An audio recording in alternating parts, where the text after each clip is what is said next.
Bonjour à vous, chers amis du signe de la Vierge, bienvenue sur la chaîne La Chouette me chuchote, bienvenue pour cette nouvelle guidance astrologique dite classique pour le mois de mai. Donc nous repartons sur base de 4 oracles cette fois-ci avec mes 3 chouchous ici. Et puis j'ai choisi de maintenir l'oracle du chaman mystique qui est un peu plus puissant, très particulier, donc j'espère que ça vous parlera quand même. Mais en général, il y a une très belle synchronicité entre toutes les cartes qui ont été volontaires, donc je dirais que ça devrait faire du sens. On commence donc avec cette carte qui est celle du vent, numéro 63. Donc cette carte, en fait, elle nous révèle que vous faites apparemment face à une situation plutôt instable, entraînant la peur ou beaucoup de stress, tout comme finalement la pandémie actuelle pourrait représenter une période de chaos. Donc ça serait totalement compréhensible. Donc je ne sais pas si on parle de ce sujet-là en particulier ou de quelque chose qui vous touche plus personnellement, mais figurez-vous qu'on vous annonce justement un vent de changement. Donc il est possible que vous ayez à gérer actuellement plusieurs tâches ou trop de tâches à la fois vis-à-vis desquelles vous pouvez limite vous sentir débordé. Donc pensez à ralentir le rythme. Si c'est possible, pensez à le faire. Ou trouver des astuces pour le faire. Donc vos capacités ici de communication pendant ce mois de mai devraient vous permettre de vous dégager de toute situation désagréable au point de réussir à vous faire mieux comprendre par autrui. Donc peut-être à ce propos, pourriez-vous demander de l'aide. Mais s'il est plus particulièrement question d'une prise de tête, parce que c'est possible en général quand on est assez chargé, je dirais, on peut en venir aussi à une surcharge émotionnelle ou mentale. S'il est particulièrement question d'une prise de tête ou d'un conflit de type personnel, sachez que votre seule volonté de simplification des choses devrait vous amener à réaliser un bon travail d'introspection. Donc vous donner limite les solutions aux problèmes, vous permettre de trouver la réponse à mettre en place, le remède entre guillemets. Et c'est cet exercice intérieur qui devrait notamment vous aider à vous libérer de mauvaises pensées, des pensées trop négatives, de vous libérer de possibles automatismes qui mériteraient d'être renouvelés. Donc quand on dit renouveler, en général, c'est laisser tomber, transformer.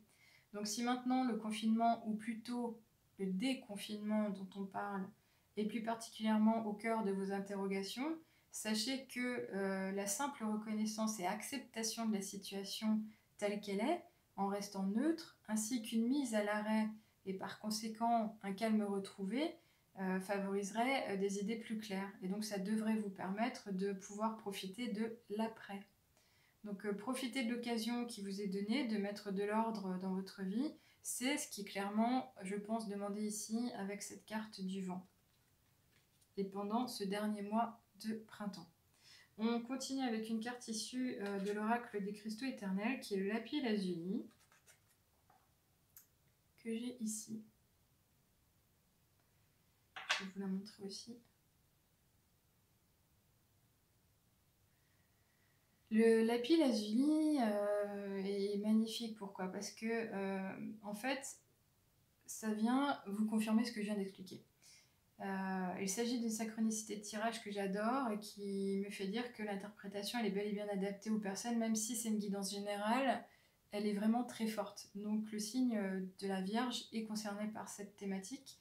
Le cœur de message est la résolution des problèmes. Donc on vous annonce que votre environnement est sur le point de se transformer. Cette pierre bleue, elle est issue d'une roche métamorphique, elle est capable de faire venir à vous une nouvelle énergie transformatrice justement. C'est une énergie positive qui devrait stimuler votre force intérieure et vous aider à surmonter toutes les épreuves. Donc considérée également comme pierre sacrée, elle chasserait le mauvais œil avec un pouvoir de guérison physique mais également spirituelle, de régénération et de renaissance. Donc, il peut être question pour vous de renouvellement, d'une nouvelle version à venir de votre personne. Donc, si comme moi, vous détenez déjà une pierre sous format roulé, ou même on en trouve en bracelet ou en pendentif, ben portez-la, cette pierre, et restez positif et concentré sur votre objectif ou vos projets en cours. Pensez aussi vraiment à vous au moment présent et dans le présent. Ne vous laissez surtout pas distraire par les opinions et problèmes d'autrui. Faites appel aux êtres spirituels le cas échéant, parce que là, il y a quand même une connexion avec le divin, en fait. Hein. Donc, ne vous laissez pas distraire par les opinions et problèmes d'autrui. Faites appel aux demandes, faites appel aux anges, aux êtres supérieurs, aux êtres de lumière, comme on les appelle, et allez chercher cette bénédiction, finalement. Continuez surtout à améliorer votre avancée. Ne lâchez rien. Si vous aviez commencé, continuez. On continue justement, je répète beaucoup les mots, avec une carte issue des messages des plantes au peuple humain, et ça nous parle d'une mise à terre avec le patchouli. Cette mise à terre, donc elle est présentée par une plante à feuilles pardon, et fleurs qui nous annonce une phase pendant laquelle vous devriez sortir de votre zone de confort. Donc il semble que le temps est venu de chasser la routine et les peurs de votre quotidien, d'oser reprendre les rênes de votre existence. Donc les obligations dont j'ai parlé au tout début sont peut-être illusoires finalement. Donc je ne sais pas si c'est le cas, si vous en demandez trop ou pas, mais peut-être que vous pourriez lâcher prise. En tous les cas, cette plante aromatique, elle a tendance à vous pousser, ou elle aurait tendance à vous pousser à dépasser vos limites en stimulant votre feu intérieur et prendre des risques pour vous mettre en mouvement. Donc il est littéralement, pour moi, je pense, question de libération des blocages, de blocages énergétiques ou même physiques. Je ne sais pas si le corps et l'esprit sont concernés, mais il vous faudrait justement abandonner vos idées reçues et passer à l'action. Je crois qu'il y a vraiment plus de choses à faire et à venir. Osez faire le premier pas, un pas qui, rassurez-vous, ne sera pas de travers, au contraire. Le patchouli est quand même assez positif. Donc on va finir avec une carte qui est issue des murmures de la nature, au chiffre 3, et qui nous parle de célébrer les différences.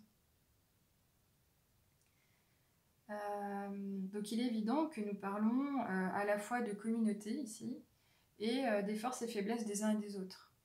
De développer par exemple la diversité en mettant en lumière les parties sombres, mais en cultivant les variétés et en respectant les individualités. Donc là on parle de communauté, ça peut être une famille, une équipe de travail, une association, mais également tout un peuple. Alors pourquoi ça apparaît à vous, amis du signe de la Vierge? J'y vois plutôt une invitation à l'éveil ou réveil, également à la célébration du bien-être, d'un bien-être. Donc on vous inviterait à bien vouloir reconnaître les valeurs d'autrui, comme le fait de détendre, ou de défendre, pardon, de détendre, pourquoi je dis ça, lapsus, détendre, de vous détendre, de défendre les vôtres, vos valeurs, quelles sont-elles? Elles sont importantes, oui, forcément, on en a tous besoin, mais est-ce qu'elles sont limitantes? Je ne pense pas. Est-ce qu'elles peuvent être bien autres? Oui. Là, on vous invite à vous ouvrir au monde. Donc pour ce faire, il faudrait être dans l'attention, être attentif, dans l'observation, observer tout autour de vous et aller apprendre ce que vous avez vu ou entendu pour une belle mise à jour. Donc c'est une sorte de mimétisme et au contact des autres, on pourrait justement en savoir un peu plus, partager sans le vouloir vraiment, mais en tous les cas, évoluer, progresser. Là, il est question véritablement d'enjeux en communauté, au contact du collectif, pour un changement personnel. Donc je ne sais pas si ça se passera par le biais de l'écrit ou de l'oral, mais certainement au contact des autres. Voilà ce qui en est pour votre guidance du mois de mai. Donc cher ami du signe de la Vierge, si vous connaissez votre signe ascendant, vous pouvez également passer un peu de temps à regarder la vidéo qui s'y rapporte, de manière à avoir une vue un peu plus complète de ce dernier mois de printemps pour vous. Voilà. Je vous remercie d'être resté jusqu'au bout et je vous dis à bientôt. Au plaisir. Merci.